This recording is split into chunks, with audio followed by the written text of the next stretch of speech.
تو وہ ریٹائر نہیں ہوئیں گے، پھر وہ 3 سال پورے کریں گے، کیونکہ چیف آف آرمی سٹاف کے عہدے کی میعاد 3 سال ہے۔ ریٹائرمنٹ سے 2 دن پہلے بھی کوئی بن جائے تو پھر وہ 3 سال رہے گا۔ تو وہ کہہ رہے ہیں کہ اسی طریقے کا اب ستمبر میں قاضی فائز عیسی نے ریٹائر ہونا ہے، تو اگر یہ قانون بن جائے تو رانا ثناءاللہ نے کہا جی کہ نہیں، اس کے اوپر کوئی نہیں ہے۔ تو اس صحافی نے سوال کیا جی پھر عطا تارڑ نے یہ کیوں کہا ہے کہ فی الحال ایکسٹینشن کا پروگرام نہیں ہے؟ تو انہوں نے کہا نہیں جی، یہ میں آپ کو وثوق سے کہہ سکتا ہوں کہ یہ کوئی ایسی بات نہیں ہے۔ ٹھیک ہے جی، یہ بہت بڑی خبر ہے جو آپ کو ہم نے بتائی ہے کہ تحریک انصاف پر اگلے 6 مہینے میں پابندی لگ سکتی ہے، اور اس میں ایک تو یہ نومبر 22 کی بات ہے، اور دوسرا 9 مئی 23 کی بات ہے۔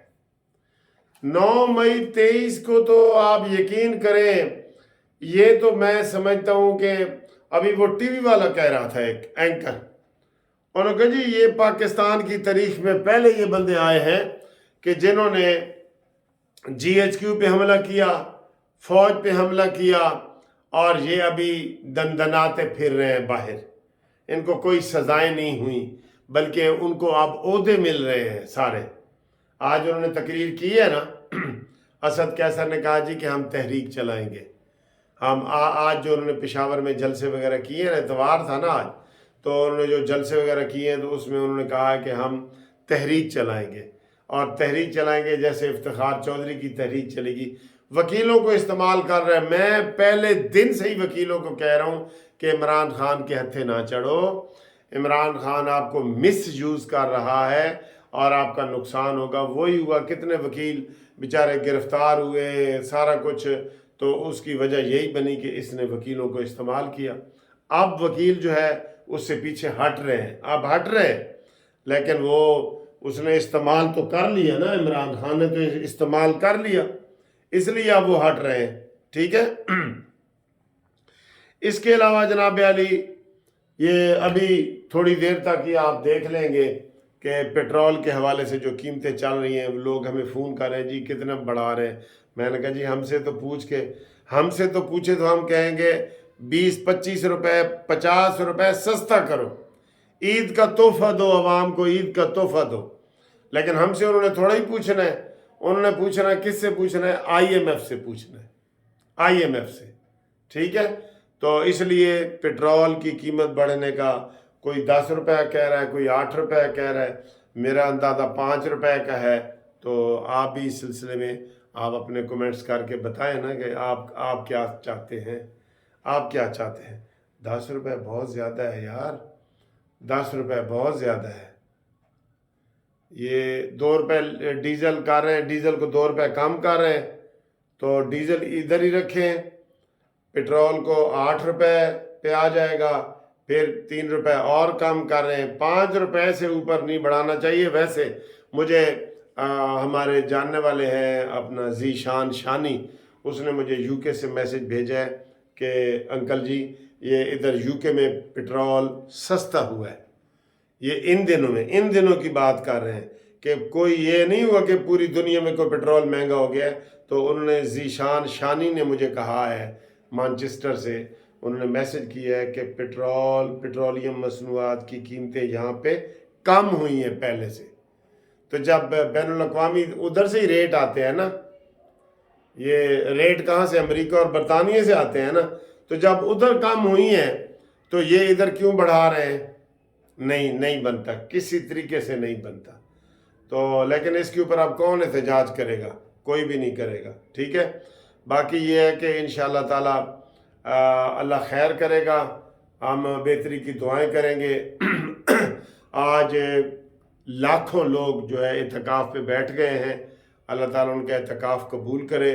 اور وہ اعتکاف میں بھی، ہم اسٹوڈنٹ لائف میں بیٹھتے تھے، ہم بھی بیٹھے ہیں، تو وہ بالکل جو پورا یہ 10 دن ہوتا ہے نا، تو یہ 10 دنوں میں بڑا پرہیز کیا جاتا ہے، سارا کچھ کیا جاتا ہے، تو کھانے وانے آتے ہیں۔ فیصل مسجد میں بھی اعلان ہوا تھا جی 5000 روپے جمع کراؤ، بعد میں تنقید ہوئی تو انہوں نے کہا نہیں چلو نہ کراؤ۔ لیکن یہ کہ انتظامیہ کو کھانا پینا جس کا گھر سے آئے وہ تو ٹھیک ہے، گلی محلوں میں تو گھر سے آ جاتا ہے نا، لیکن جو بڑی مسجدیں جیسے داتا صاحب ہے، شاہی مسجد ہے، یہ منہاج القرآن ہے، یہ فیصل مسجد ہے، یہاں سے لوگ پورے پاکستان سے آتے ہیں، تو ان کے لیے لوگ پھر کوئی چندہ وغیرہ وہ دیں تو ٹھیک ہے، ورنہ اتنے وسائل تو نہیں نا ہوتے کہ 1000 بندے کا کھانا آپ روزانہ صبح و شام کھلائیں، سحری بھی کھلائیں، افطاری بھی کھلائیں 1000 بندے کا، تو بہت زیادہ اخراجات ہو جاتے ہیں نا۔ ٹھیک ہے سر، اگلی ویڈیو تک انشاءاللہ اجازت، اللہ حافظ۔